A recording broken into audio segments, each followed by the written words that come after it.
ഇനി മറ്റൊരു ഉദാഹരണം നോക്കാം. ഇവിടെ സംഖ്യ 1932. ഇതിനെ 4 കൊണ്ട് ഹരിക്കണം എന്ന് വിചാരിക്കാം. ഈ ഹരിക്കുമ്പോഴുള്ള ശിഷ്ടമാണ് നമുക്ക് കണ്ടെത്തേണ്ടത്. അപ്പോൾ അവസാനത്തെ സംഖ്യ 32 ആണ്. 32 എന്നത് 4ൻ്റെ ഗുണനപ്പട്ടികയിൽ ഉണ്ടോ എന്നാണ് നോക്കേണ്ടത്. നമുക്കറിയാം 7 4 28, 8 4 32 ആണ്. 32 ഉണ്ടല്ലോ. അപ്പോഴേക്കും എന്തായാലും ഇത് റിമൈൻഡർ എത്രയായിരിക്കും?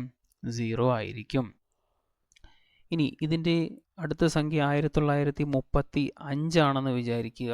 ഇതിനെ 4 കൊണ്ട് ഹരിക്കുമ്പോൾ അവസാന സംഖ്യ എടുക്കൂ, 35. ഇവിടെ നമുക്കറിയാം 8 4 32, 94 എന്ന് പറയുമ്പോൾ 36 ആണ്. അപ്പോൾ 35നേക്കാളും കൂടുതലാണ്. അപ്പോൾ അതിന് തൊട്ട് മുമ്പുള്ളത് 8 4 32 എന്നുള്ളതുണ്ട്.